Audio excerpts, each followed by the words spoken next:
Oui, bonjour, bonjour, bonsoir, euh, bonne journée à tout le monde. Merci pour na kozala merci la présence Nabino, merci pour na crédit, vous allez kopesa biso. Et avant tout banda comme d'habitude, vous taguer Batumsus Bazala. Et pour Bayoka Biso. En tout cas, pour na lelo, nakosenga vraiment soki bolingi bo connecter biso na ba page na bino ya Facebook. Bozwa lien oyo ochango na Facebook pour que bato ebele balanda biso pour na ko éviter que to répéter à tout moment likambo moko to répéter ngo à maintes reprises. C'est-à-dire que soki bato balandi ebele tokoloba mbala moko, mais soki bato balandi ebele te ekotinda tozongaka po to expliquer même likambo. Et comme boyebi tozali na makambo ebele pona mboka na biso na moment oyo. Et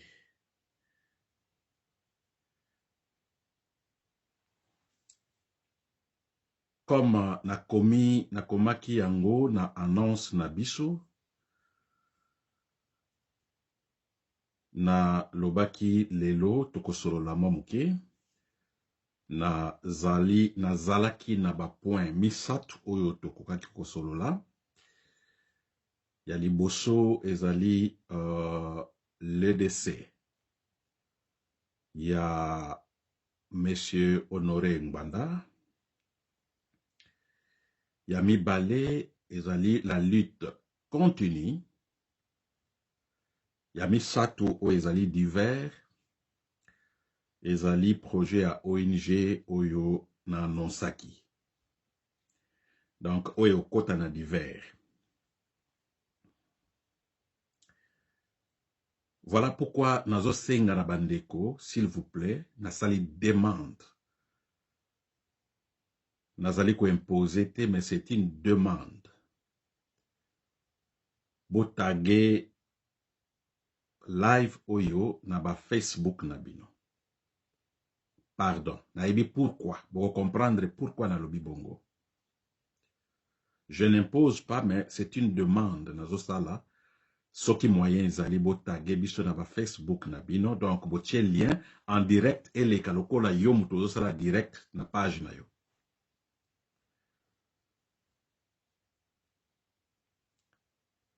Avant na banda koloba makambo ya ba point oyo na lobeli ya mibale na divers ya misato. Je voudrais d'abord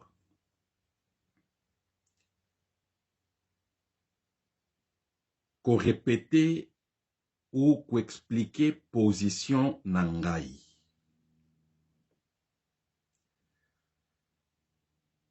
Concernant politique ya mboka na biso actuelle.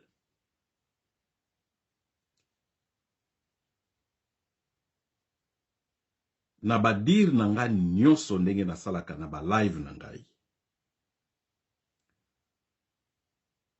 Il y a une catégorie de nos frères et sœurs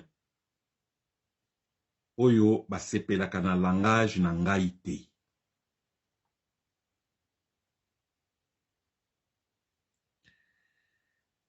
Soki olingi o comprendre langage nangai.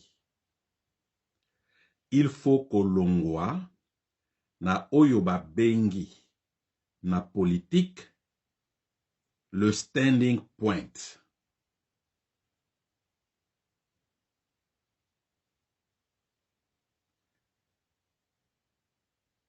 Bato ebele bato mosusu abandi kosenga deja ba pardon tozali na matanga pardon. kofinga Tshilombo te. Yango wana nazali koloba, nazali ko expliquer. Nalobi po o comprendre position na ngai. Ezali ko dépendre oyo babengi na politique standing point. Standing point ezali nini? Standing point ezali esika otelemeli. Yango wana nde eko facilité yo o comprendre ngai ou bien o comprendre ngai te. Voyez-vous d'abord ndeko moko akomi toza na matanga lelo kofinga Tshilombo te. C'est-à-dire que ndeko wana standing point na ye ezali wana. Ayoki nanu te makambo na koloba directement à comprendre que na kofinga. Na finga kate. Na qualifiaka. C'est différent. Peut-être que tokenda ba classe moko te. Bato ebele me reproche ya koloba idiot. Idiot ezali kofinga te. Idiot ezali na dictionnaire. Balobi yango soko tali mo na dictionnaire. Oko mona sorte ya mo wana. Ezali un nom. Ezali qualificatif. Ezali adjectif. Donc, bazo ko explique, avant de expliquer, bazo yebisa yo genre ya mo wana. Ezali sujet na biso te ya lelo. Bandeko oyo qui me comprennent très mal.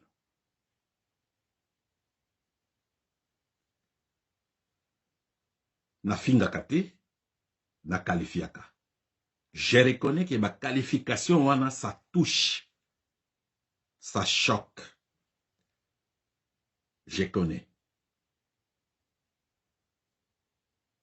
Mais, ba qualificatif wana nyonso, ça cadre dans la politique.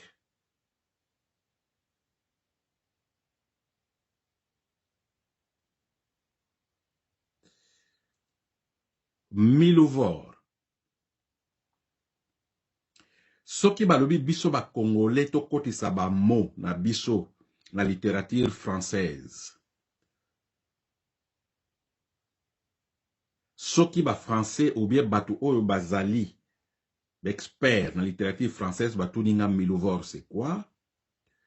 Na koyebisa ye Milouvor ezali mutu oyo aliaka mbwa.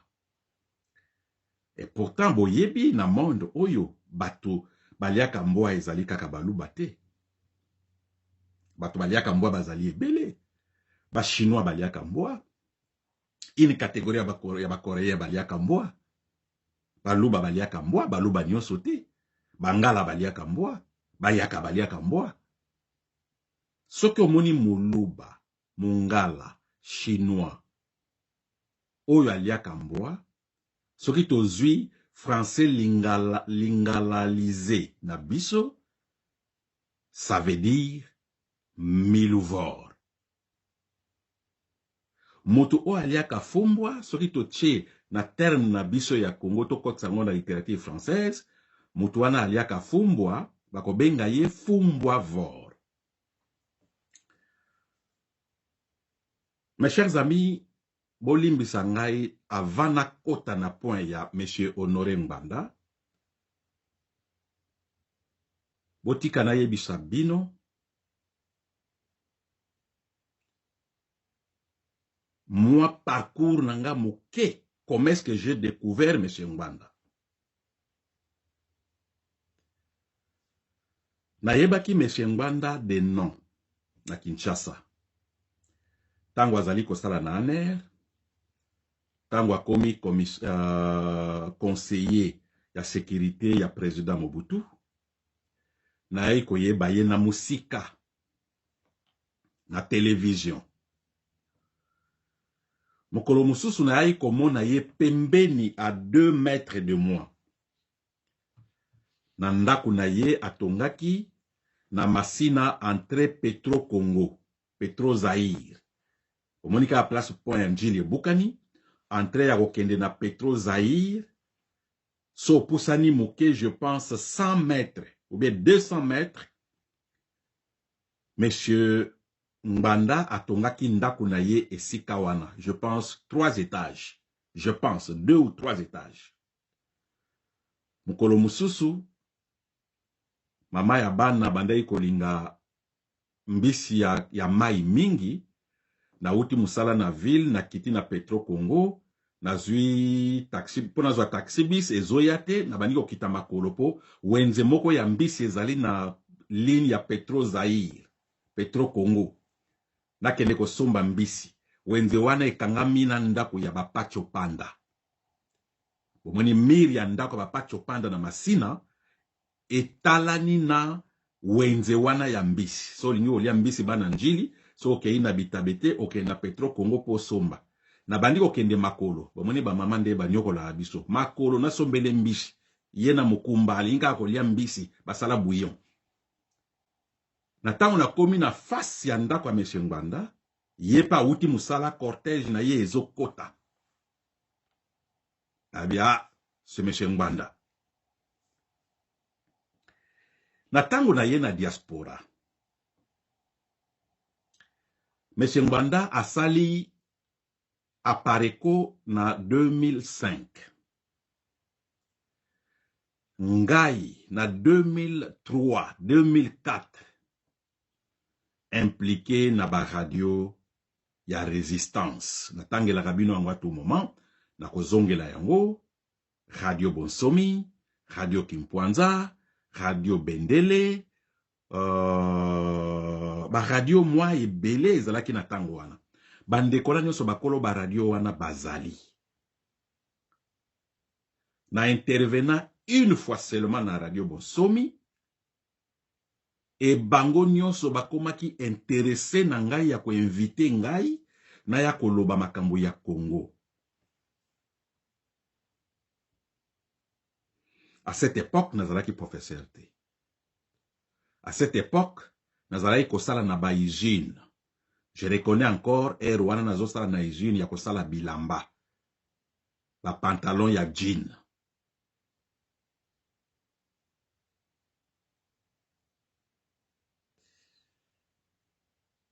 Un jour, na radio Bendele, je pense, tozalaki na débat bakebele Jacques Matanda, Papa Toto, Véron Mwalumba, bakebele bazalaki. On a débattu. Et kombo ya Monsieur Mbanda et kotaki nakati. Moi, j'ai critiqué M. Mbanda. M. Mbanda, kombo na ye yaki, na tango tozali ko débattre sur le régime ya Mobutu. Okoyi ko lobela jamais régime ya Mobutu, ba régime ya Mobutu, sans kotanga kombo ya Mbanda, sans kotanga kombo Etienne Tshisekedi wa Mulumba, sans kotanga kombo ya Kengo, sans kotanga ba kombo ya bato ebele na koyi ko citer bango awate. Na tango yake okoma kotanga M. Mbanda, oui. Lokola bato nyoso baleka na aner. Lokola François Beya. Lokola Honoré Mbanda. Bango nyoso oyo baleka na aner. Il faut baleka na critique wana. Nazalaki d'accord te avec M. Mbanda pour na régime ya Mobutu parce que il faisait partie du régime ya Mobutu. Mais vous allez comprendre que à cette époque-là, ezalaki difficile pour na yo oleka na media, oza un espoir que bako zoyo lisusu mukolo mususu, otanga kombo ya Tshisekedi. Or, M. Ngwanda tant oyo a servir Mobutu, na M. Tshisekedi tant oyo a servir Mobutu, soki ba critique ezali, critique rebelle et kokende pa ya M. Etienne Tshisekedi wa Mulumba, parce qu'il a servi pendant longtemps M. Mobutu. Et il a été même dans ba poste, il y a décision, il y a ba régime, il y a M. Mobutu. Mais pourquoi boyoka kingai banda to bandi makambo oyo sikoyo soki nazali koloba nazwaka toujours nasitaka exemple ya M. Honoré Ngwanda. M. Honoré Ngwanda azalaki moko ya ba mobutiste lokola Etienne Tshisekedi wa Mulumba. Mais différence ezali entre ba politicien na biso wana nyonso ba mobutiste na biso nyonso. Ba mobutiste ebele soki alongwe soit avandi kimia mbongo alia, soit azongi na régime ya sika, akoti na régime ya sika. Monsieur Honoré Ngwanda a choisi une chose. Aye koloba, oui, nazali congolais. Oui, nasalaki mabe. Nakotaki na régime oyo ebandai kosala makambo mabe. Mabe salamaki. On partage responsabilité et j'assume. Il faut bien s'il vous plaît, pour comprendre nuance. Nandimi mabe o esalamaki na régime o nakotaki. Mutu mokote à cette époque de Mobutu, akwai ko boya nomination ya Monsieur Mobutu, a nommé yo o boyi na kosala te, na tikala ko yoka te, soki azali bo tchelanga kombo na ye. Même moi, soki Mobutu a nomaka ngai, na lingaki na sala na Mobutu. Même moi, j'ai participé na régime à Mobutu, dans le sens que na école secondaire, nazalaki dirigeant yaba pionnier. Ah oui, animation politique na tongo avabo banda classe. Soki na bandi, tubane ko sa lokola cercle. Soki na bandi, kote na kende ko soki sa ya. Soki ozalite, bazotu na ba camarade na yo, aza wapi. Bolanda ye mbangu ero na ba telefone zate. Bolanda ye mbangu. Aya animation politique et bandi awa. J'ai participé. Mais à un certain moment, on s'est dit, non, conscience il faut la moka, pour na kolobake, biso batutozali ko supporter ba régime oyo, est-ce que peuple azali ko se retrouver na ba régime oyo? Voilà ba motivation ya ba les 13 parlementaires. Voilà motivation ya Malula. Voilà motivation ya Batwe Belé oyo. Conscience et la moukaki balobi non, non, non, trop c'est trop. Mais Ngwanda s'est dit un jour, oui, nazalaki na régime oyo, j'assume, je demande pardon à bandeko nangai ba congolais.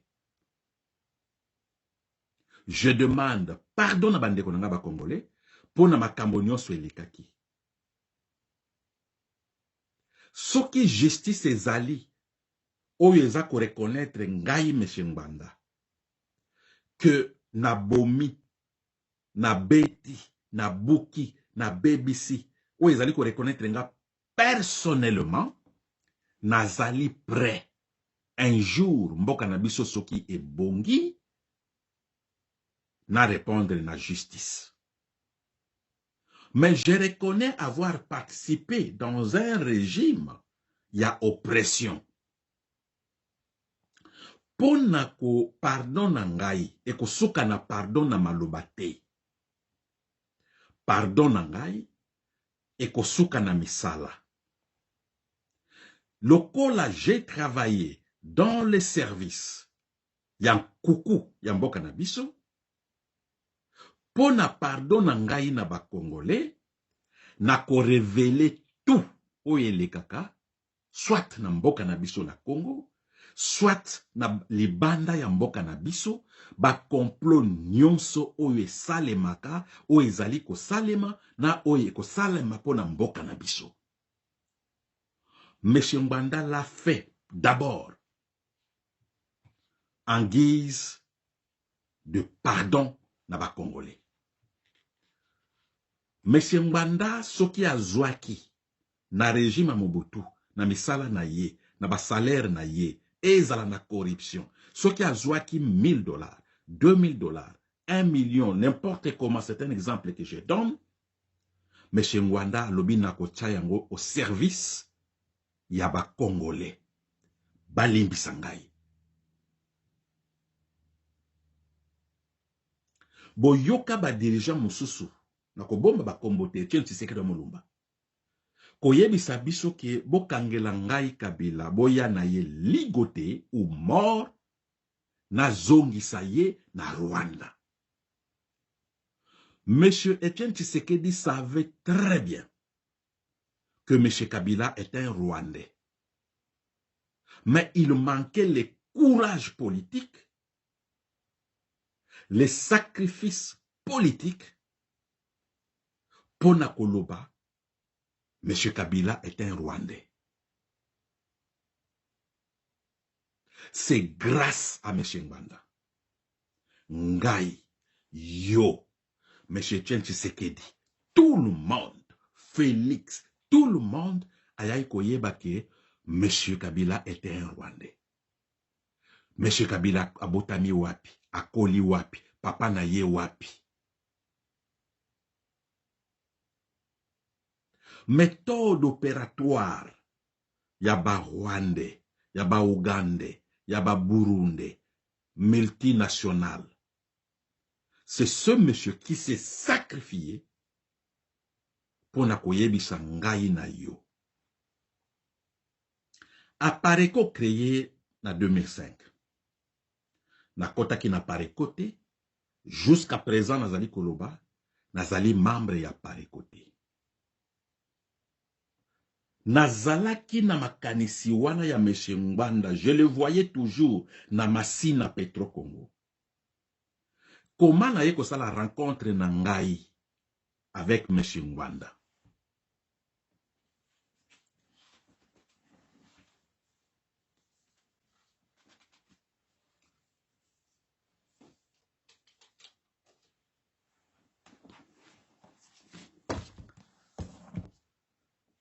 Na ye kokuma professeur d'université na mboka Kore. Na tango ba engagé ngai ba yebisi nga boy. Il faut oya na ba cours na yo ya spécialité na yo.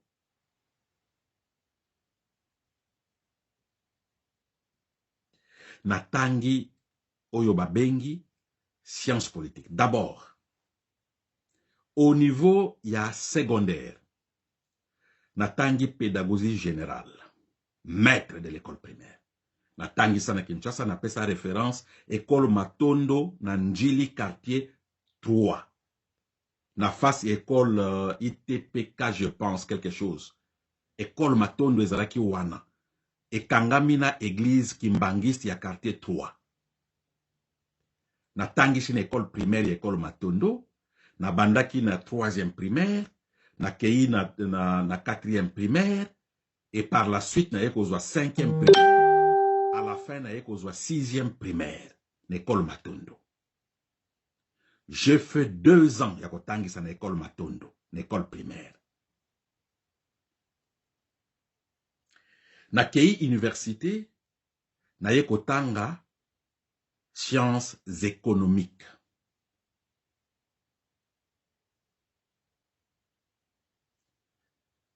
Économie appliquée. Na kei na mboka Kore. Na loba na ye na mboka Kore. Ba boyi diplôme ya Congo na Afrique ba université ezalaka te. Nazalaki na posa na tanga. Na zongi classe. Na ke kosala nazwi master na oyo babengi droit de l'homme na ONG, organisation non gouvernementale.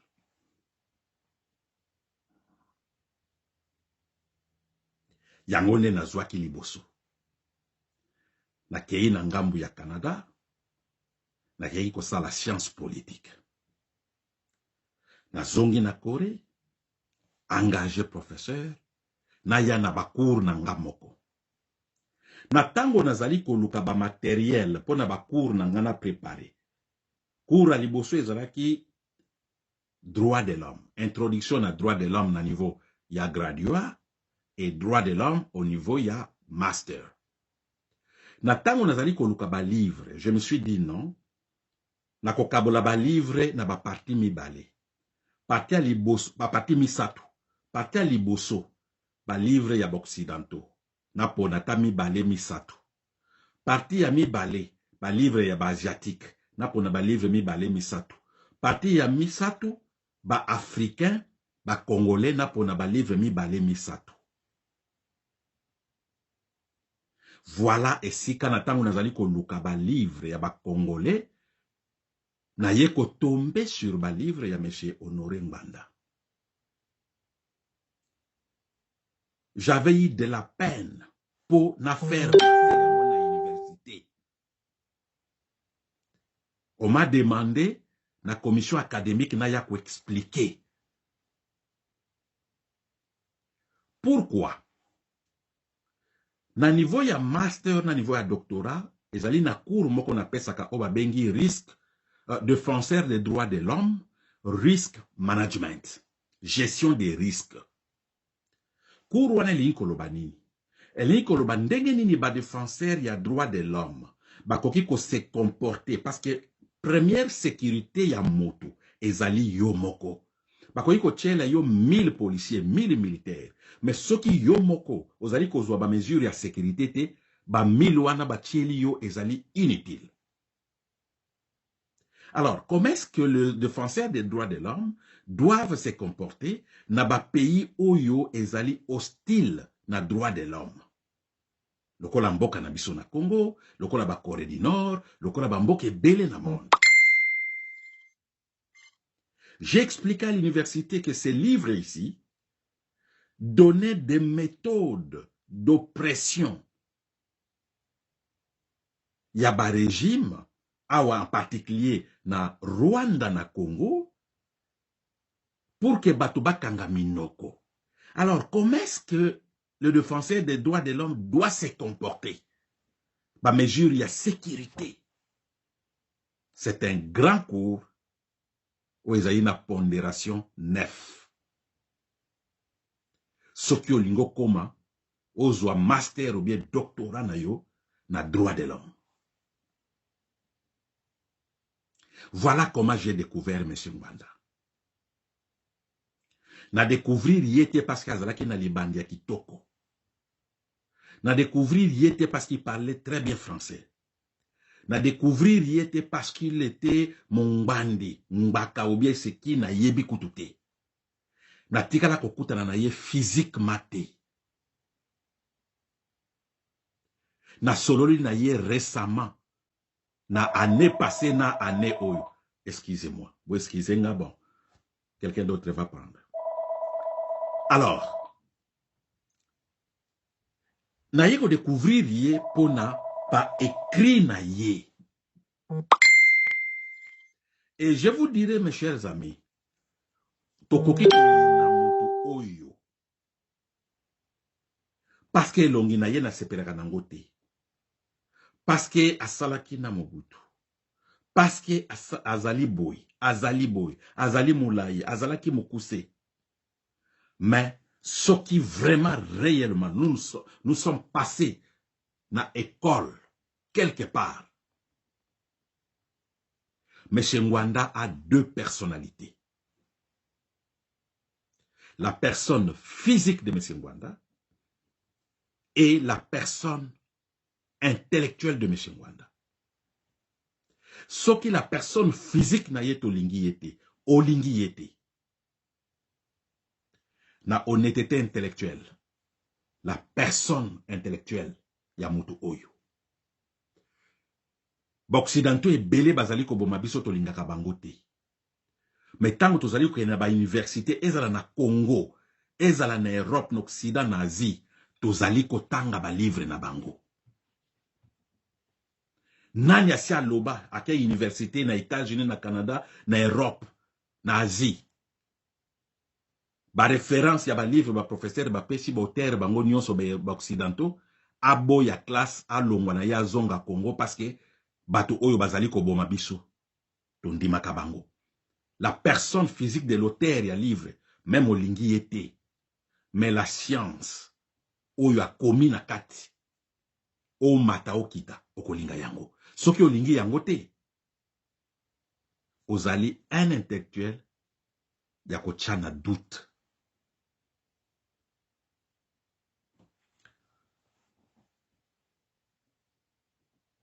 Monsieur Ngwanda lokola ba mobutiste mususu. La plupart ba mobutiste oyo ba chamboka na biso na poto na ndinga kosakana te.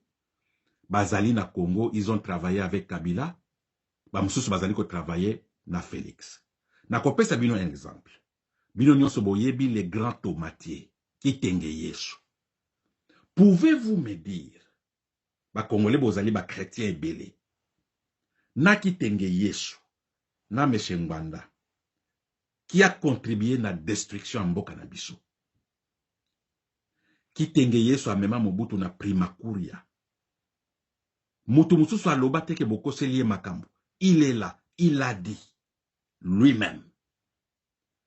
Camarade na ya primakuria Sakombi Nongo l'a dit publiquement. Tout le monde ba limbisama. Etienne Tshisekedi, manifeste de l'Antsele, pendaison ya martyr. Charnière ya bakwanga. Tout le monde to limbisaye. Sauf une personne.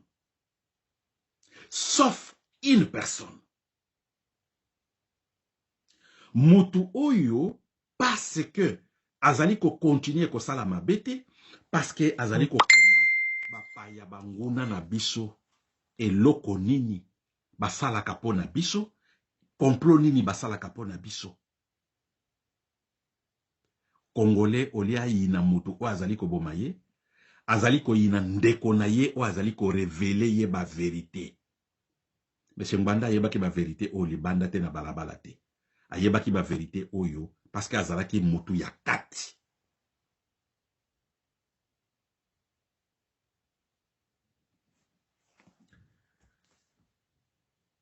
Avant que ne sa dossier Monsieur Ngwanda, nazali ko interpeller tout le monde. Il y a réflexion, il y a eloko, il y a constat, il y a eloko oyo. Bozali ko remarquer mutu nyonso o azali na bongo ya malamu. Oyo azali ko lutter pour que mboka na biso ezala na biso ba Congolais. Mutu wana azali éliminé. Na okende mulaite tozoke na histoire récente. Tokende epa ya Félix na famille biologique ou bien na famille politique ya Félix. Tolobaki pouvoir na mwana mboka. Oui, tolobaki bongo. Na ngai na yo na Félix Bisonios pouvoir na mwana mboka. Lelo oyo pouvoir eye na mwana mboka. Eloko liboso mwana mboka il fallait asala. C'est de protéger bana ya mboka. Tokende d'abord na famille ya Tshisekedi. Mes chers amis, vous avez remarqué Tshisekedi natango a nommé. Natango a bapesi pouvoir. Tshisekedi a nommé ba conseiller na ye. Na kati ya ba conseiller na ye, bango nyonso bazalaki ba idiote. Na kati na bango ba mitu oyo ekemba evanda ezali. Bon remarquez que la plupart ya bato oyo bazalaki na mutu malamu. Na kopesa par exemple Maître Mukendi. Soki lelo boyoki ngai yombi. Na lobi ke maître Mukendi azalaki idiot. C'est que nazali sincérité. Maître Mukendi o mata o kita o lingaye te. Maître Mukendi était un petit savant na droit na biso. Tokene na Monseigneur Mulumba. O mata o kita. Monseigneur Mulumba était un intellectuel que tout le monde a allé reconnaître. Est-ce que vous avez remarqué que na autour ya Félix, tout le monde oyo azalaki na matière grise a été éliminé.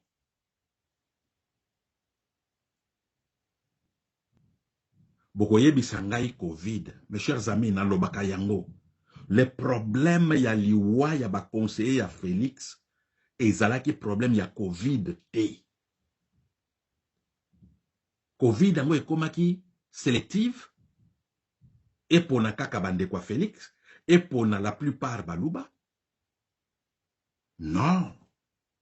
Moi, je vous ai dit, liwana présidence ya Félix, ezalaki causé par Kabila via Vital Kamerhe. J'ai même ma tête à couper. Vital Kamerhe n'a pas choisi n'importe qui na présidence. Vital Kamerhe a choisi ma tête na famille ya Tshisekedi. Monseigneur Mulumba, Maître Mukendi, Monsieur Ilunga, ou azalaki na Londres, na yokaye un jour. Je me suis dit non, c'est de la tête. Bande konabiso oyo bazali kolanda Félix, balangwe na pouvoir, bazali ko analyser qu'est-ce qui se passe. Balangwe na pouvoir. Liwa ya Maître Mukendi yo sala bango eloko te. Liwa ya Ilunga yo sala bango eloko te. Liwa ya Monseigneur Mulumba yo sala bango eloko te. Pona bango, tout le monde peut être éliminé autour de Félix, sauf Félix lui-même. Pona bango, ça suffit. Et là, comme ça, les athées. Voilà et c'est katozali ko potana. Ba divergence ezalaka toujours, partout ezalaka. Na famille batu babundaka. Ko bunda soki bobundi. Boyebisaka babande kona bino ntango bozo bunda, obundi na mwasi na yo. Bana bazo bunda. Boyebisaka makambo ya respect. Batu bafinga kabazali. Ba mama na biso na bandako. Boyebi misili ya ba mama na biso na bandako ezani. Eza kombo. Aloba lobozo kate. Soko pesi mukongozo kima. Kombo ya ba mama erataka te. Tango azobwaka kombo wana ozoka kuna imbécile tamutu lokola tata na ye. Mama so alobi imbécile tamutu lokola tata na ye abwaki kombo ezala okomi na 10 mètres. Kombo ya ba mama na ndako erataka te.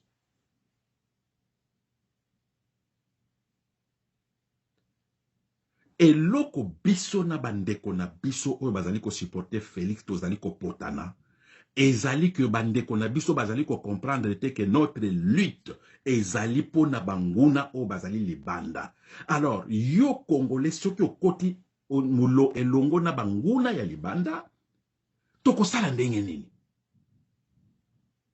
Nous n'avons pas de choix. Balobaka ba conseil e yaka mingi. Batu na batu bapesa ba conseil na camarade na yo moto lingi, soki moto alingi yo te akopesa yo conseil te. Je reconnais une chose. Monsieur Mbanda m'a dit na dernière lisolo na ngai na ye. Na yokaki yango te. Na loba na yokaki yango mais na aplikaki yango te. Na yebite soki na koyiko senga ye bolimbisi. pour Azali Soussouté. Je prends cette responsabilité. Il m'a dit ceci. Leki nangayi yombi, na benga kayo, le petit yombi, pardon, le petit Ngwanda.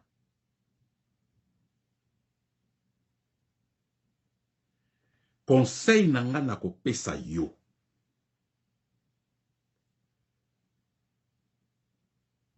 N'attaquez jamais ce qui vous attaque. Plutôt, travaille pour ceux qui t'attaquent. C'est la phrase qui m'a dit. Ko attaquer bato oyo bazali ko attaquer yote.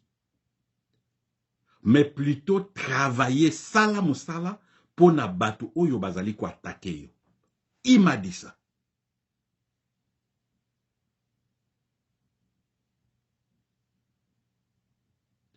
Mais bon, deux fois, il faut qu'on recadre vérité.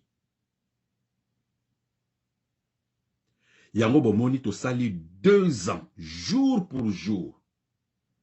Je ne faisais que me justifier auprès de nos frères et sœurs au bazali pour position nanga politique te. Natikali komona mutu mokote ya bandeko na biso oyo tozali ko s'opposer na bango au niveau politique. Baya na argument moko clair et panangai sur ce qui se passe na politique ya mboka na biso. Ba argument oyo na moni epai na bango. Pona ngai. Ozali professeur te. Osalaka musala oyo lobaka te. Ozali mutupamba. Voilà, j'ai passé 2 ans. J'ai expliqué tout le monde que dans le monde où tu as commis l'élo ya globalisation, je ne peux pas me permettre ya koko sabato. Parce que so aussi, tout est allé sur le net. Bandeko na biso bazo mona lokola bazo mona te. Bazo mona bakangi miso. Bazo mona bakangi miso.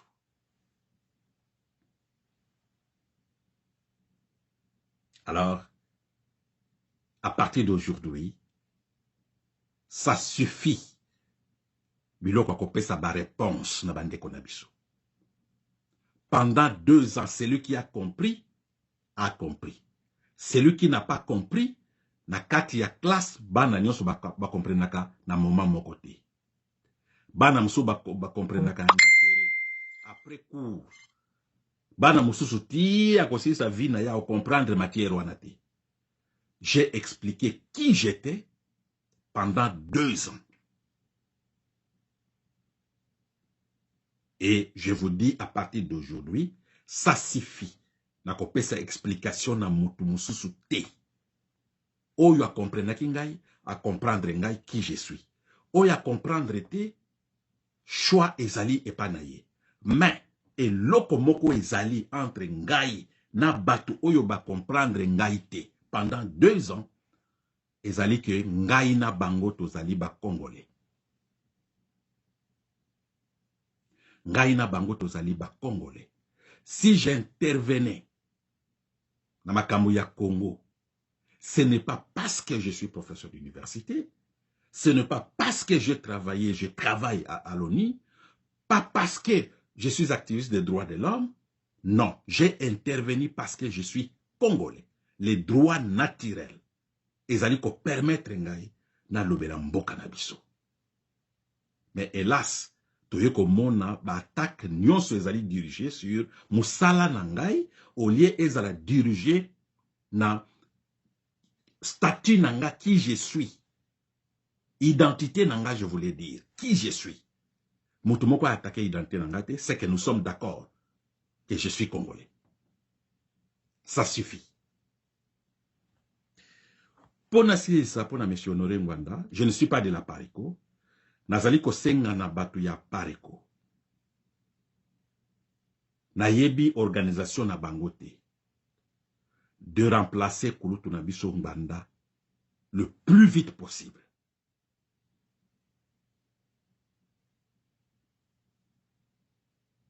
En réalité, connaissant M. Ngwanda, son remplaçant, il fallait déjà, na tango bazo pesa communiquer à décès à M. Honoré Ngwanda, Apareko devrait dire directement qu'il les remplace. Tozali na lutte, tozali na résistance batikaka, ba bataillon, ba troupe, sans chefté. Même si ba vice-président bazali, mais attention. Attention.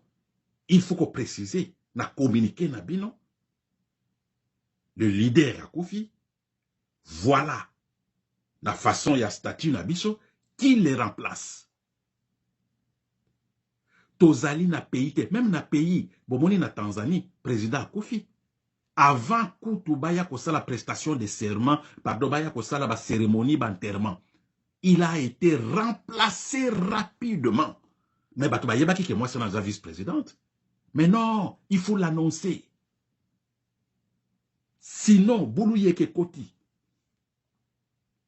Bon, Naïbi ke Bato Pareko, ils sont intelligents. Bakosta les lango, un peu rapidement. Mais je voulais parler quelque chose, dire quelque chose dans la résistance. Pour la résistance, Nabiso, parce que M. Ngwanda, Azalaki n'a pas identité Misatu. Tout le bakuto 4. Congolais, 2. Apareko, na famille biologique naïe, résistance. Pour na biso na résistance, nous devons nous réunir rapidement pour chercher quelqu'un ou bien un groupe de résistants Oyo va remplacer M. Honoré Ngwanda rapidement.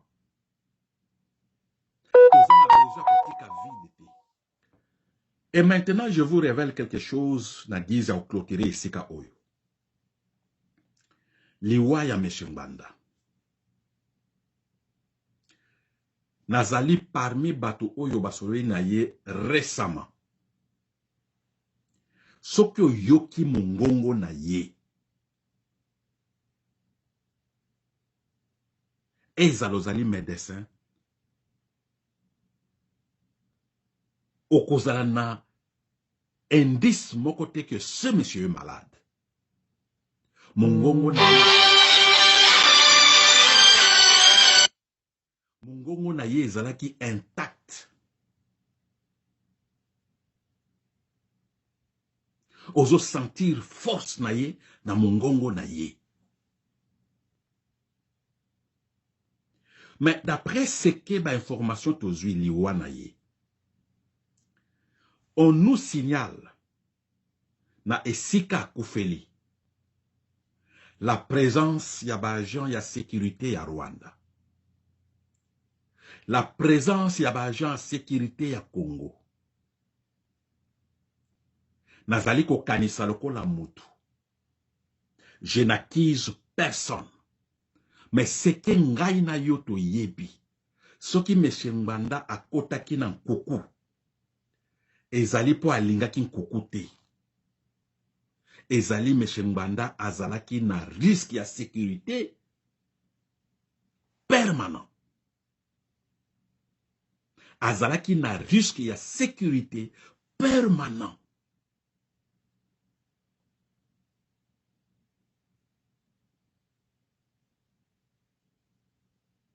Risque wane utai kaka na Congo te. Bamboka nyonso oyo M. Ngwanda atanga awa. Ezala mindele. Ezala na Afrique, ba Rwandais, ba Ougandais, ba Burundais, ba Congolais. M. Ngwanda azalaki na risque. Qu'est-ce qui explique nazo raisonner à haute voix? Et l'okoni ezali ko expliquer présence ya bato sécurité à Rwanda na isika Koufeli. Présence ya bato sécurité à Congo isika Koufeli.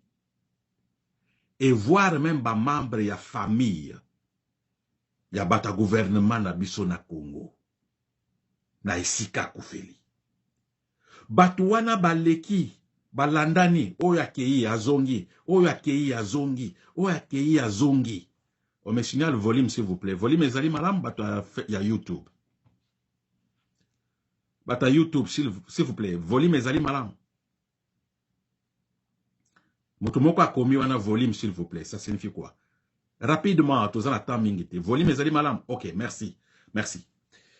Alors, qu'est-ce qui explique que Batouana Basali va et vient, Baleki, O Akei, Naisika Koufeli, Moussoussoye, Moussoussoakei, Toya Koyoka Meshengbanda, Akendaki hôpital, ba opéré ba opéré azaraki malamu, azongi na ye na ndako, kolia ezali mwa matata, a consulter docteur, pona makamba kolia eza mwa matata zoka penza apetite, ba pesa bakisi, Moutazoke en hôpital de lui-même, ba mimiye na ambulance te, ba simbiye liboko te, azaraka na kan na maboko na yete, il a marché lui-même jusqu'à l'hôpital. Bosutuka boye na tongo, mutu akufi. J'ai raison à haute voix. Kokufa mutu akufi, tozali batu. Qu'est-ce qui explique ba champagne la présidence de la République?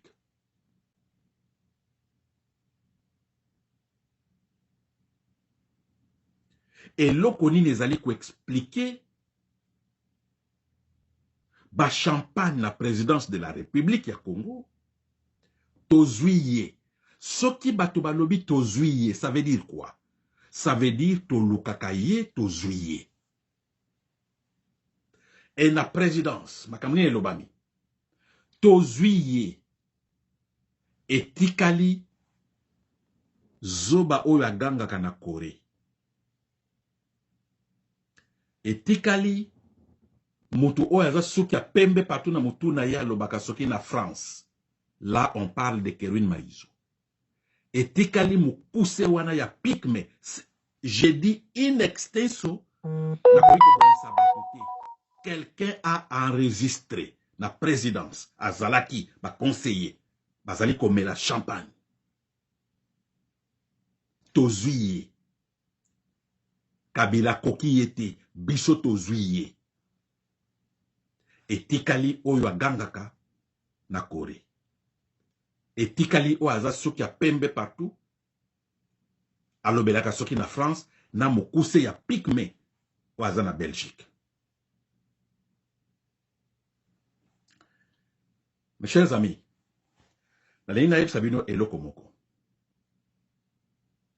je pense que bato balandaka ngai balanda yango. Soki ozwi décision ya kokota na résistance. Kokota na résistance ngulu ngulu te pona esengo te. Bakotaka na résistance avec conviction. Et il faut oyeba kokota ozokota na résistance ezali sacrifice.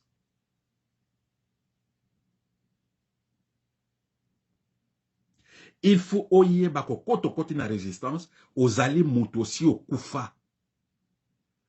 Personne a faire taire biso. Personne a faire taire biso.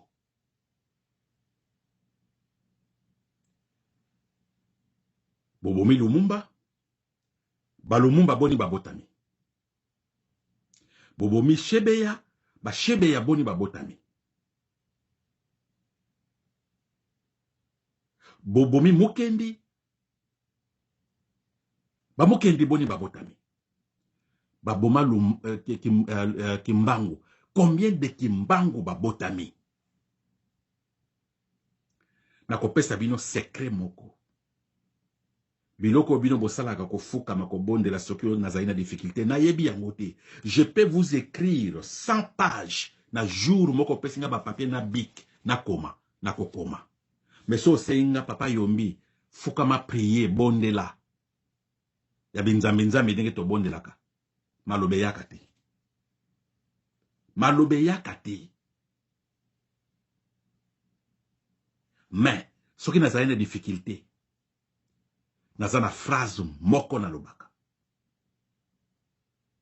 soki nazali na problème eza kotungisa ngai naza na phrase moko na pronosaka e résultat nango nazwaka et de seva ngai jamais na gangaka na motema na ngai kimbangu zala na ngai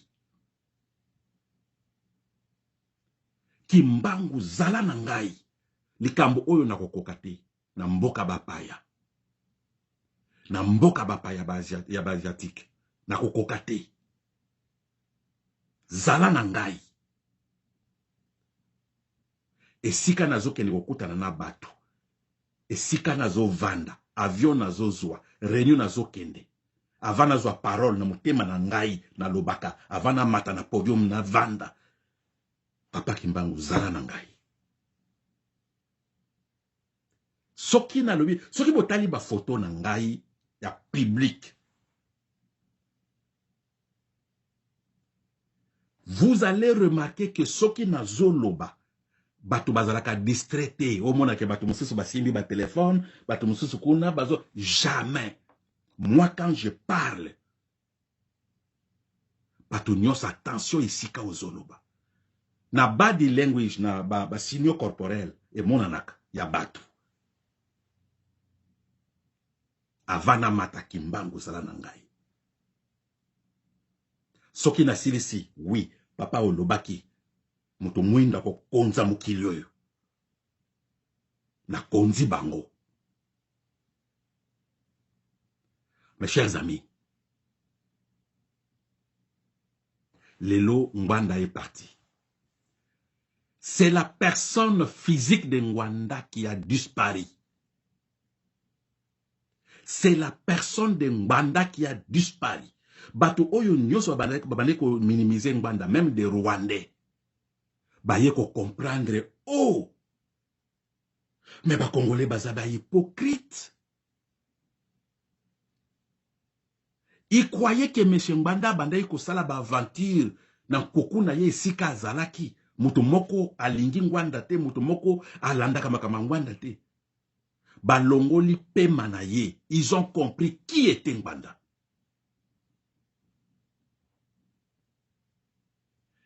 La personne physique de Ngwanda est disparaître. Mais l'esprit Ngwanda est zali. Et yeko sangana suso avec l'esprit qui mbango et pas ina biso. Bomona ki na poste nangana komaki. Printemps et bandit. Le mot là est outil pande konabiso Eric Molalo. Le printemps congolais est bandit. Na kati na biso bitumba oya Congo tozana besoin esprit. Bitumba o tozana kakapo na biki koloba kotanga tokolonga te. Etumba o tozali nango ezali etumba ya molimo. Soki ozwi molimo ya bato oyo bazali ko bondisa biso. Ba religion nyonso tozali ko sambela ezali ba religion e wuti na bato oyo bazali ko bondisa biso, bazali ko boma biso. Il faut tozala ba naïf. Bayeli bino culture na bango ko dominer bino. Bazo boma bino, na tango bazo boma bino, na tango bazo yiba bino. Bazali ko ya na mawaya religion te. Quand ces gens nous tirent, nous pillent, nous volent, nous détruisent, bango batu baya na religion. Bazali ko appliquer yango te ke bato pe bazali batu to respecter bango ko boma muninga na yote ko yiba muninga na yote ko détruire muninga na yote. Mais biso batu ba pesi religion na biso, il faut to répondre bango religion yeye, ba moraliste ba ye, ba pasteur ba ye. Mwana nzamba salaka bongo te. Mais bato ba yeli biso ba religion oyo. Bango ba yebi mwana nzambe te. Bango ba yebi te ke ba chrétien ba salaka biloko te. Bazoya na Bible na liboko oyo. Liboko oyo minere kei. Liboko oyo soko soli ba bomi yo. Liboko oyo soko sali boye ba détruire yo. Pona bango religion ezati, religion ezali kaka na bino ba Congolais.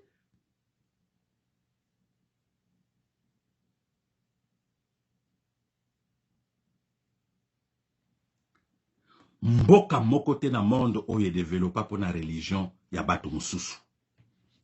Moi je vous dis, na yebisaka bino, développement ya Corée, na zanango na USB, plus de 3000 pages. Qu'est-ce qu'ils ont fait?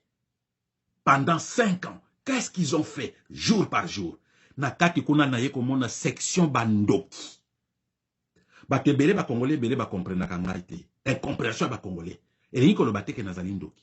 Mais na développement ya Corée, na développement ya Singapour, na développement ya Taïwan, na kati kuna ya un volet section bandoki.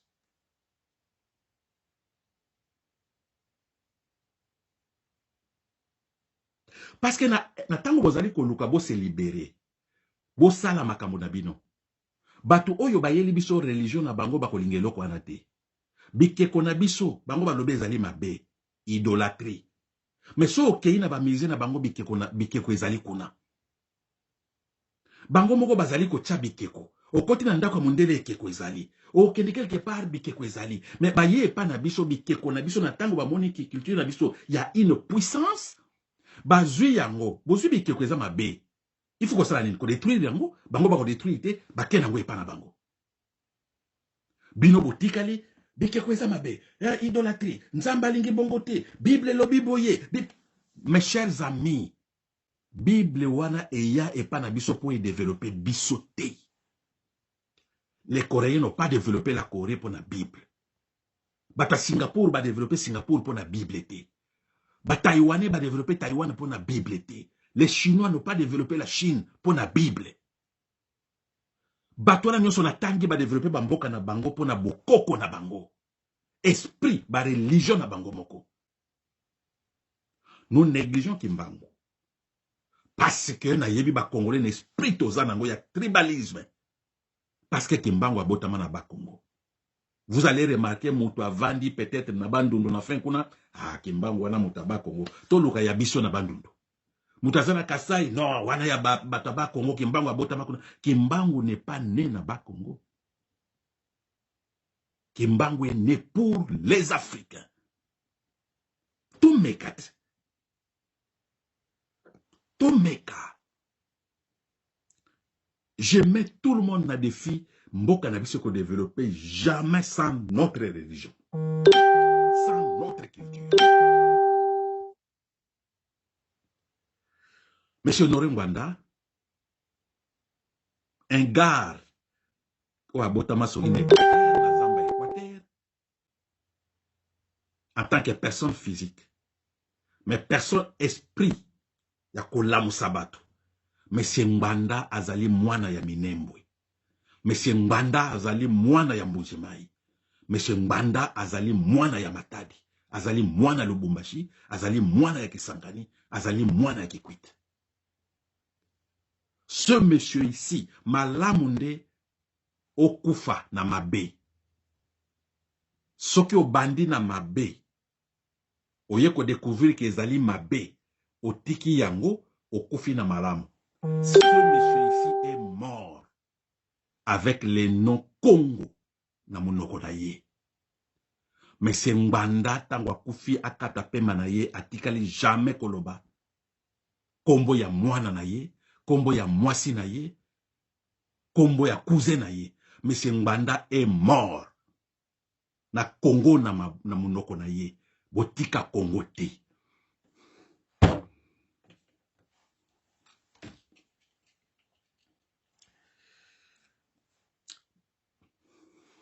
Botika Congo te.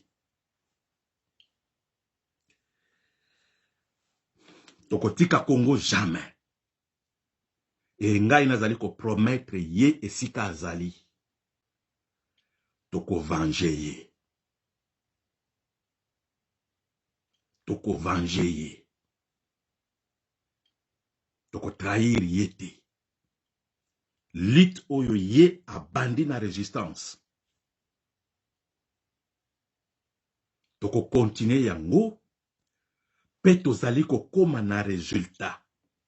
Mabende ezali personne physique na ye. Et ko savourer liberté dans mboka na biso te. Et ko savourer indépendance na mboka na biso te.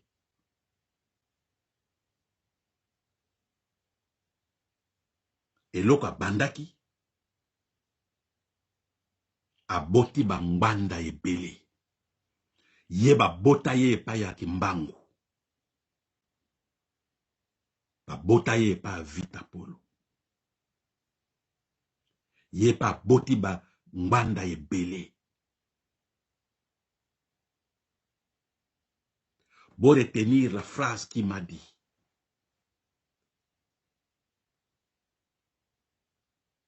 Ne t'attaque pas na batu oyo bazali ko attaquer yo, mais plutôt travaille pour na batu oyo bazali ko attaquer yo. Sala musala pour na bango. Ko attaquer bango te parce que bazo attaquer yo. Et si kazali, je demande pardon.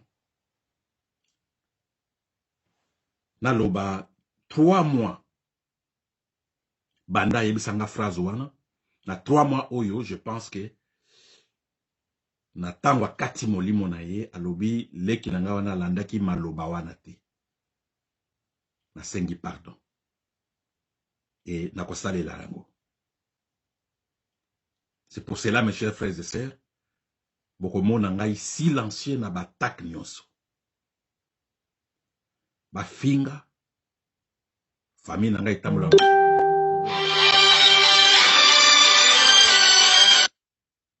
famille na ngai tamula makolongulu problème ezate nazali professeur te problème ezate mais eloka mutuya nazali congolais makilaki mbangu na nzoto na ngai nazali les petits ngwanda les petits ngwanda et je vous assure je vais les venger. Je vais les venger.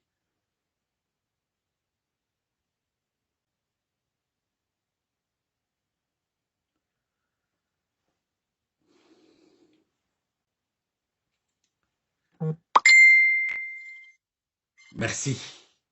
Ponaka Oyo. Bomoni ke nasangisaki dossier le point M. Ngwanda et la lutte.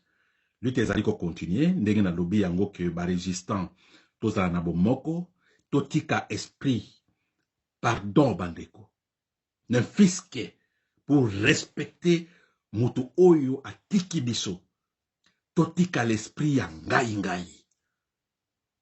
Ozali na makokite ya kozala président quelque part. Ozali na makokite congolais azalaka. Baluka médecin pa opérer bato. Congolais nyonso ayaka. O ngai ngai. Oza médecin te na komeka. Totika esprit wana. Pardon. Mboka na biso ekomi na situation moko critique. Mes chers amis, eloko na yebisaki bino te ezali boye. Bomoni tozali koloba rapprochement ya Félix na Rwanda. Eloko liboso Rwanda ache na liboso na front. Ezali ba service sécurité na ye. Boyebi ke na Rwanda ya des histoires na koyi koloba wate. Rwanda bazali na ba outil d'assassinat très performant. Bozali komona ndenge nini bazali ko éliminer ba opposants na bango. Bozali komona mutu nyonso azolobela Rwanda, azolobela Kagame, ba Rwandais, ndenge nini bazali kolanda bango na Afrique du Sud, partout. Bomona bakanga batu na bango na Canada, na Belgique. Bazali na ba outil ya assassinat très performante.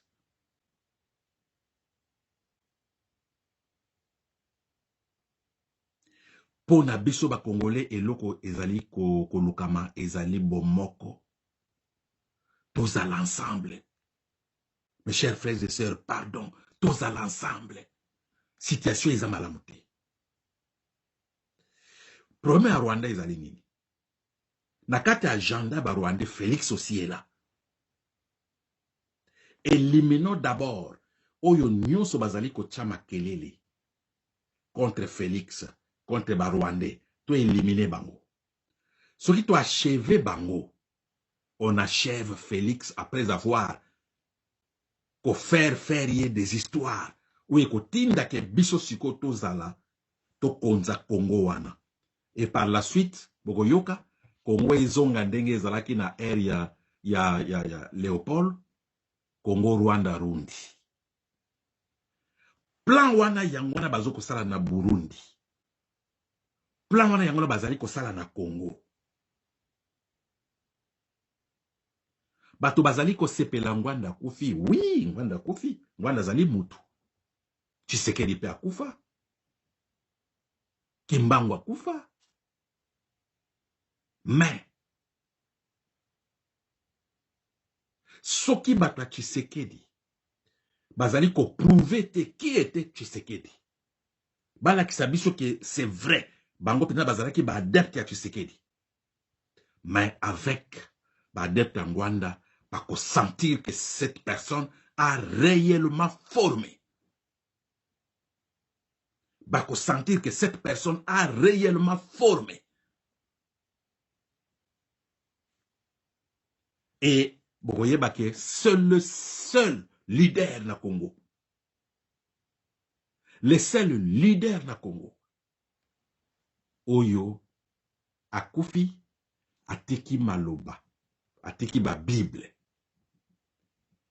ba Bible oyo congolais nyonso ezala après 1000 ans ako se servir nango yango bomona leader azali nani leader eza moto alobaka wawa te tozana mondialisation leader o akomaka ta phrase te azali leader te on remarque que soki akufi vide bana na biso baoya kobotama na 2050 boyebisa bango ndenge nini ke moto tel azalaki leader bolakisa biso to vérifier ke azalaki leader rien oh non moto moko azalaki na ye azalaki na conseiller mais akufa moto yango ah non omoni azalaki na limité mais en tout cas maloba penza wa alobaki vraiment alobaki nini et comme alobaki au lieu bino moko bo vérifier alobi nini et okoma alobaki interprétation c'est-à-dire que soki mutu ye alobi o azu yango ake na mutu mususu a interpréter na ndenge na ye o azu a interpréter et au fur et à mesure les années avancent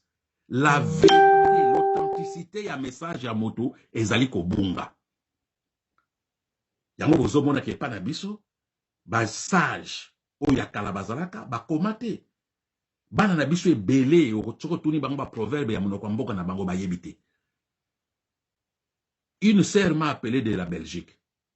Ayebisi nga na za Mumbala. Ah, yo za Mumbala. Ah, c'est bien. Na tuni ye kaka phrase moko. Pesa nga proverbe moko ya bambala. Na yebisi ye, que signifie kanzunzi ka bana kolo limba wishi? Ah bien, papa, wanangana bota mena Kishasa. Kobota na Kishasa, ça veut dire quoi? Kobota mena Kishasa, ça veut dire quoi? Pourquoi? Parce que bato ba koma biloko na ba proverbe wana ba koma na papier te. Ça disparaît. Ça disparaît.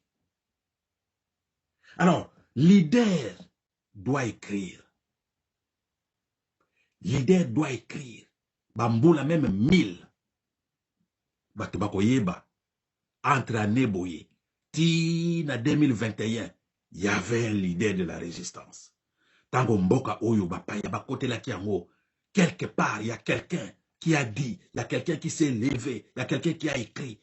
Moutake nokotuna te alobaki ni te, akoluka ye mokata, oh, akomaki boy, akoma, voilà mboka la biso ndenge ezalaki. Voilà un leader qui a formé, qui continuera à former même pendant 1000 ans. Ti mondo ekosila, les Congolais seront formés. Paix à ton âme, leader, paix à ton âme.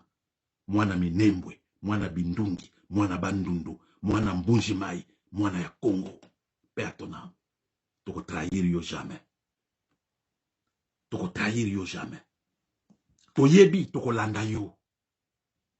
To yebi toko landa yo. Et kolanda tozo landa yo, tozo un exemple na yo, nous avons écrit.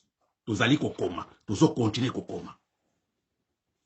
J'ai dit quelque part, na page 257. J'ai dit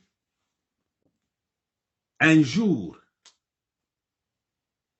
n'a qu'à prouver à ces salauds qui détruisent la terre de Kimbangu que Bisope, Ngaipe, Nazali na makila ya vengeance. Un jour, la télévision coréenne, batunanga, banani ba salo, biso ba coréen. Na yebisa bango bino ba coréen te. Soki o détruisa, o zwa eloko a Congo, na makila ya bana Congo, ozali salo. J'ai dit à tout le monde, oyo a tchali boko na ye na Congo, ko sopa makila ya mwana Congo, ko trahir Congo, azali salo.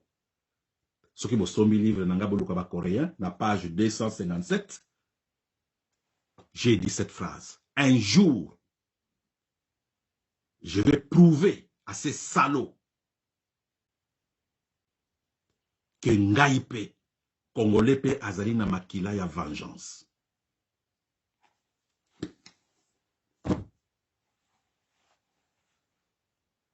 Mes chers amis, na silisi je pense na côté etali monsieur Mbanda, boko yoka ngai mikolo yo chaque live soki nazali kosala, na banda koyana ba passage ya ba livre na ye. Soki na yina banda, tolongoli makambo no di père, comme na yebisaki bino, na ko répondre sous jamais na batu. 2 ans c'est trop. J'ai répondu. Oya comprendre nga, comprendre nga. Oya comprendre te, choix ezali epanaye. Na temps oyo tozali na matanga, chaque jour soki na sali live, na ko banda ou bien na ko silisa, na une phrase, il y a verset biblique ngwandiste. Bato mosusu peut-être moya ko somba livre zate, ce n'est pas cher. Ezali cherté, c'est $35. Ezali $35, c'est pas cher.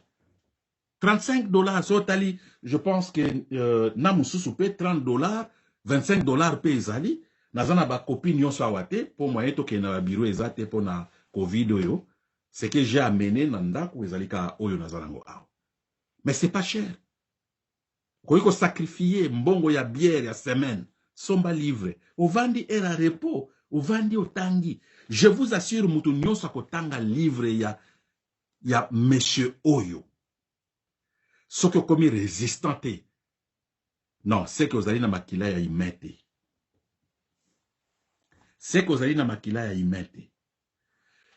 Une étudiante, ou à cause de la réunion, il y a ONG, na yebisa bino que ba étudiant nangai ba cause de la réunion wana, na rencontre wana. Il y a une étudiante qui est burkinabé, atanga livre Oyo. Ce qui botali na passa na juste introduction na ye na lobanini. Na dédicace na ye, étudiante wana a cité Thomas Sankara. Alors, je ne savais pas, na bamboka mosusope, il y a de Thomas Sankara. Il a cité monsieur Honoré Ngwanda. À cause de la rencontre na biso ya ONG, date to tchenante kalamingite, et bokomonaye, azali burkinabé. Et je lui ai demandé aya na thèse na ye, ya master. Bokomona na dédicace à de dire travail wana na Thomas Sankara. Et au plus loin, au centre de l'Afrique, il y a aussi un Thomas Sankara qui s'appelle Honoré Mbanda Nzamboko. À cause de la rencontre de Nabiso, Boko Yokaye. Voilà, donc c'est pour dire, to côté na makambo na divers ou na lobaki ya ONG, je constate que bah incompréhension ils a toujours dans Congolais. Batu bazoti ndrenga ba numéro de téléphone na bango, batu bazoti ndrenga ba adresse ya bandako na bango. Je n'ai pas dit ça. Chers Congolais, je n'ai pas dit ça. Le collaboyebi na Zoom, en réalité, capacité à recevoir, na raconte les 200 personnes. Mais, ti siko avant na kota na live oyo, lobi ezalaki 5000 batu batinde lingai. Balingi ba participer na rencontre oya ONG. Et avant Naya, l'obésaki 5 000. Avant Naya, awa, 6 904. Merci beaucoup pour l'intérêt pour manifester. Mais batu ebele na tango mususu muke na solei na bango. Batu oyo nazali koluka po ba participer, ba se joindre na rencontre ONG. Ezali d'abord musalate. Nazo pesa mutu musalate. Tozali ko créer musala. Nuance ya mwana. Nazo pesa mutu musalate. Nazo ensemble tozali ko créer musala. Condition ezali, il faut zala au moins gradué. Au moins gradué. Et mingi na science sociale. Ce que vous allez graduer dans la mécanique, pardon, parce qu'il y a des choses autres que comprendre en côté. Ça demande des prérequis. Ce qui vous allez graduer dans la science sociale, vous avez une expérience au moins il y a 3 ans, il y a ONG. Et j'ai vite compris que Bakebele ba yebite ONG lini kolobani. Na ko expliquer yango jour ango, mais kozala na ONG moko, kosala ONG moko. Condition ya liboso ezali, bo objectif na bino, ba ambition na bino, ekokana.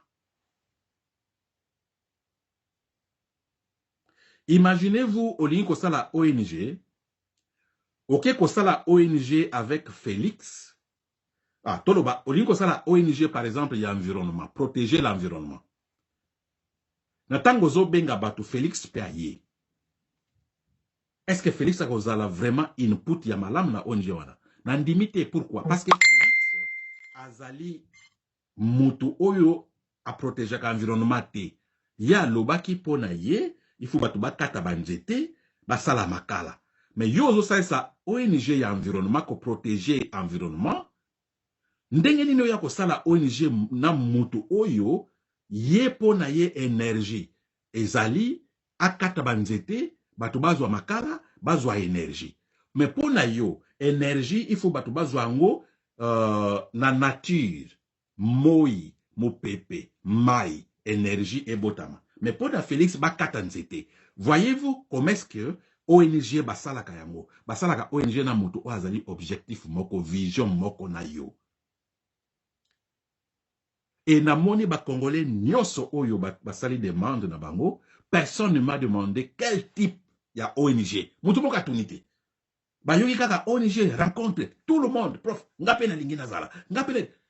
Il faut qu'on tourne d'abord quel type il y a ONG, parce que bah ONG est belé. Catégorie bah ONG est belé. Mais yo lingo kota na ONG, o yebite ONG en degeni. Bon, peut-être bazose là, le premier jour pour Bayoka, je vais expliquer pour que vous comprendre. Donc, voilà pour na makambo ya ONG.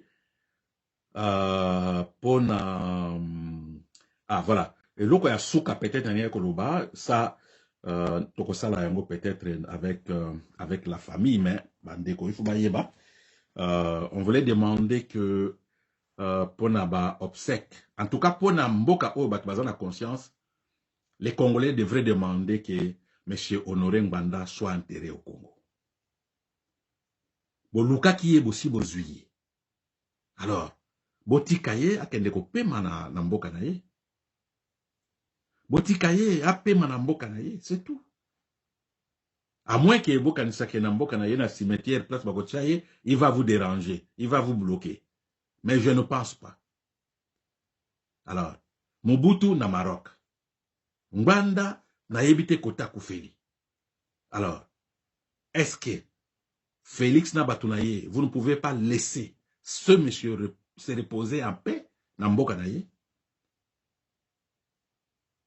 Alors, ce qui Félix a l'ingité, est-ce que moyen exact tout memaye na loma parce que les mboka na ye pour rentrer au pays on ne demande pas visa? Un citoyen pour rentrer dans le pays na ye, il ne demande pas les visas d'entrée. Est-ce que tu veux qu'on memaye na loma te? Ah oui. Parce que ezali mboka na ye. Ngbanda est 100% congolais. Toza na besoin de 5 autorisations et pas à Félix T. Ça maintenant, on va s'adresser à la famille biologique. Et la famille biologique, peut-être que Ngbanda n'appartenait pas à cette famille biologique. Ngbanda appartenait à la famille biologique Congo. Na moins respect, on peut demander, dire à la famille, pour na biso tolingi to kundaye na mabele na ye. On n'a pas besoin de demander l'autorisation à qui que ce soit. Toke na ye, to komi na aéroport ya Njili, we ko ya ye ya kaka. Et c'est baby. Et c'est baby. We ko ya ye ya kaka. Eza mutuna totuni.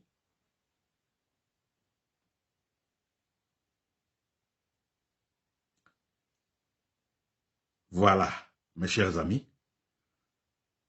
On a déjà défini idiot, milvor, boyebi déjà.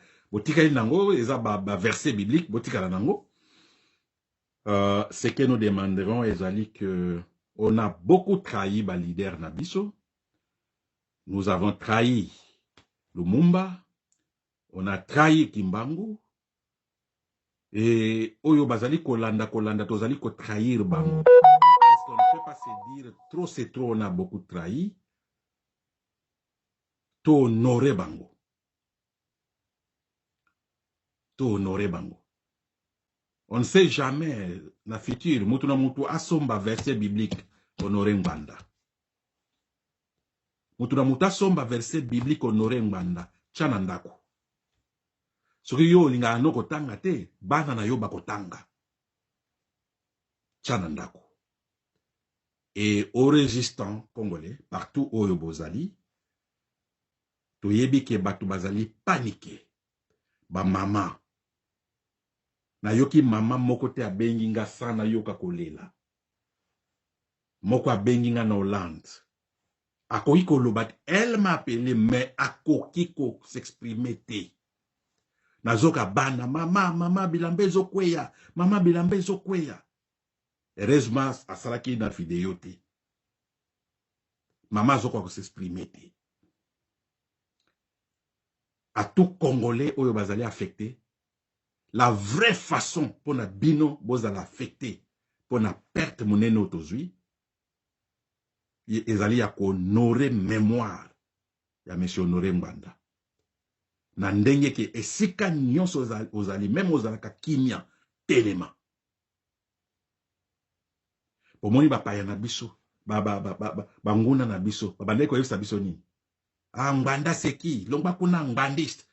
Biso mikolo nyonso loba kaka boye, longba kuna Ngbandiste. Ngbanda nana yebiye, Ngbanda sikoyo bomoni na kati ya Congo, libanda Congo, même au Rwanda. Même au Rwanda. Mabe na biso ba Congolais, to reconnaissaka mutu soki akufi. Heureusement na mémoire na ya kei, ayebi ke il a laissé un petit yombi. Il me l'a témoigné de son vivant. Tokozalaba témoin. Fandi quelque part, non, on invite quelqu'un. Oyo qui a fréquenté ce monsieur. Naba dernier jour naye. Quelle fierté. Oui, Tokoloba. Qui était cet homme? Qu'est-ce qu'il voulait pour ce pays? Si que tout le monde a compris qui était cet homme. Moutounio Samoni, qui était cet homme? Mabe, Mawapona Biso, de son vivant, Terminator, Nana Yebiye, et si ka bomba na bunker na ye, Nana Yebiye, si ko akufi, ndengeni na yebani kasi. Akufi siko ndengeni na yebani.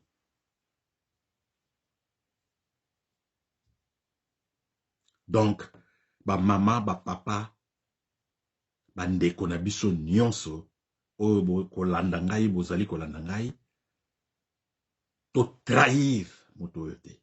Ndenge na uti koloba to trahir mingi. Cette fois-ci to trahir te. la résistance va se réunir. Toko luka titre nin toko pesaye à titre posthume. Il mérite quelque chose. Il mérite quelque chose. Alors, peut-être ba live ekozala yabande comme susu ba okota la ba live. Comme Boyebi, la lutte continue. Tozali éclaboussete, la force est bakisami lisusu. Alors, Tozalaki n'a pas force, sur Tozalaki nango peut-être à 60%, bah yeko bakisa biso ba combat vite. Honoré Ngbanda, na makila na biso. Nazo sentir déjà ce Covid esili la première conférence internationale ona bako meka ko benga na podium. Mupanzi oyo Kimbangu Sunga, Mupanzi oyo Ngbanda Telemisa. Nazo sentir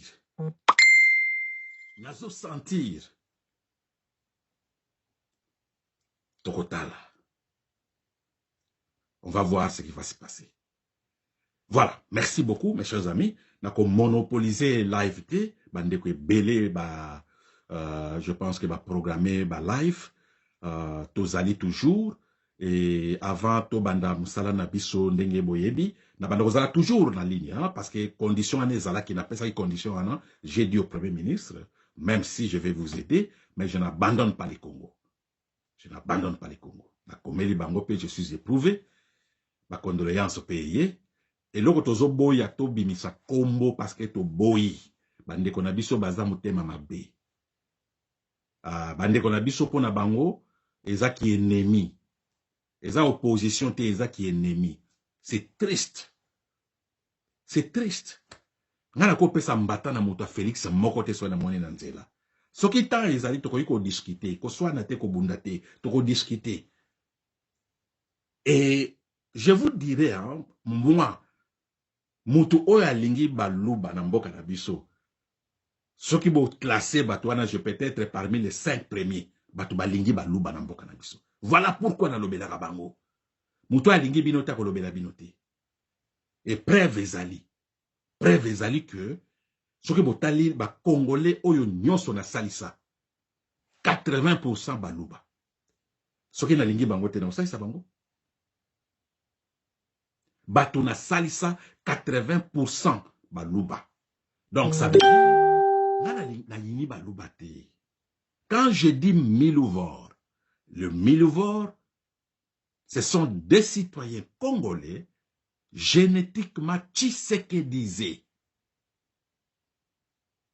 Ça ne signifie pas génétiquement baloubalisés, non. Génétiquement tshisekedisés. Donc pour toute personne, tout citoyen, ou azali ko supporter famille Tshisekedi na buzoba, azali Milouvor. Na bandundu ba Milouvor bazali. Na Équateur ba Milouvor bazali. Na Katanga ba Milouvor bazali. Na Kivu ba Milouvor bazali. Na Kisangani na Bakongo ba Milouvor bazali. Les Milouvor ne sont pas des louba. Ma bena bino bolinga ko se victimiser. C'est ça mon problème avec vous. Séparez-vous. Ah, bah, Milouvor, oui. Mais Mboke Zokenende, Mabe, condamné. Condamné. Mboke Zokene Mabe, condamné. Bobandai ko condamné à l'époque à Mobutu. Bobandai ko condamné à l'époque à Kabila. Bobandai ko condamné à l'époque à Joseph. Mais pourquoi maintenant vous ne condamnez pas? Oui, Mboka Mokote même, Ngai Lelo Soki n'a commis président. Oui, okomona pe batabandundu mususu bakoloba awuti kokata bilanga mbila kuna na plantation ya kwilu ou bien mususu alandaka bampuku na zamba kuna na mboka na bindungi akoya pe ko se vanter na veste. Oui, vous allez pouvoir na biso basuku. Oui, c'est vrai. Mais ngai d'abord si président, la première des choses, la première adresse na ngai, j'identifie toute ma famille. Mutu nyosa mona famille na kotanda bango na télévision, tout le monde. Tout le monde boleka la télévision bakba mon abino.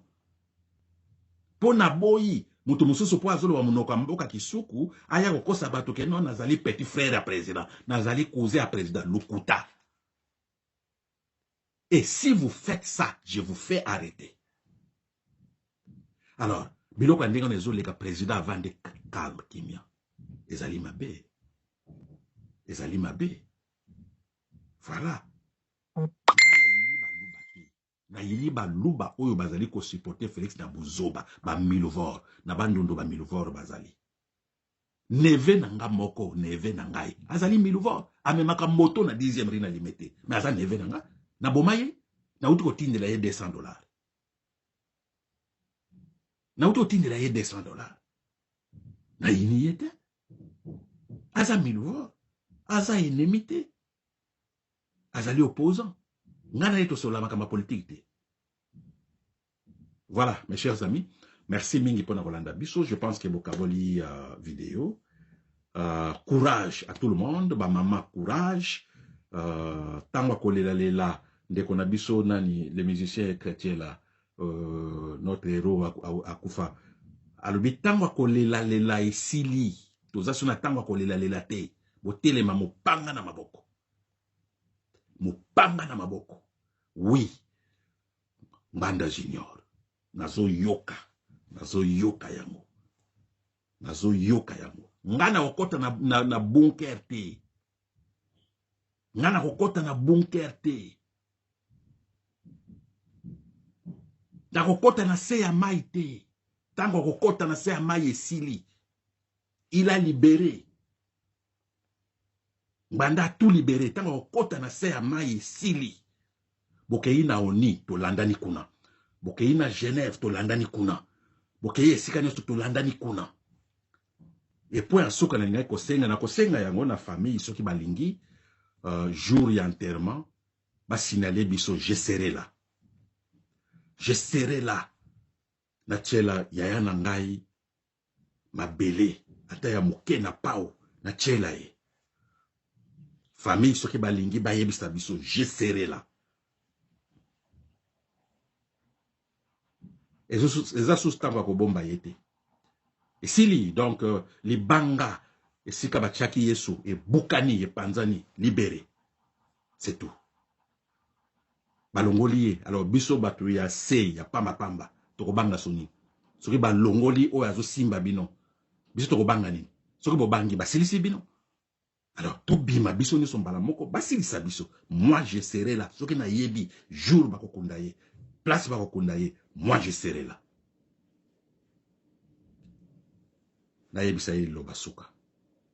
Bon, merci beaucoup, mes chers amis, et surtout ma maman, nazo senga bino courage, hein, ma maman courage pour kolele qui courage et sili, tango kolele za sauter, allez moloto aloba, tango kolela lela et sili, bolali, ezamabe, bolali ezamabe. Vous allez kosenga na famille biologique ya kulutu na biso, na famille politique ya kulutu na biso courage. Ah, soki bovandi boleli, ce n'était pas Ngwanda ça. Ah non, ça ce n'était pas Ngwanda. Ngwanda tika olala te. Eleki wapi na Minembwe. Ba comploter na Rwanda, ba comploter na Kuku. Ngwanda bandai kolamuka. Vidéo ezali makomi akomi. Ngwanda bandai kolela te alala. Il ne plairait pas. Mais conseil na ye, franchement, beskiz na lingi nazala. Et seka ba okunda ye nazala. Na koyebisa ya limbisa ngai. Leki na ngai n'attaque jamais ceux qui t'attaquent. Plutôt travaille pour eux. Merci beaucoup. Allez. Au revoir. Bon, il y a une vidéo ce soir. C'était les grands Moyaka, les grands Ngwandistes, Ngwanda Junior,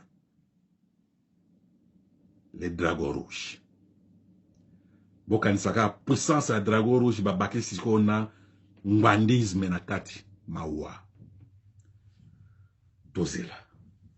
Vous allez remarquer que il a vraiment formé. Tozela, tozotala, qu'est-ce qui va se passer? Merci. Même Moïse a kotaki na terre promise, hein? Vous voyez bien, to sambela kana Congo, vous sambela kati. Moïse a kotaki na terre promise. Il faut être ya kabiso, bo regretter, te ko regretter pour nzoto, oui, ça va. Mais na molimo, Moïse a kotaki na terre promise. bato ba memaki bato na terre promise ba junior ya Moïse. Ba junior ya Moïse. Tozali. Allez, bye bye.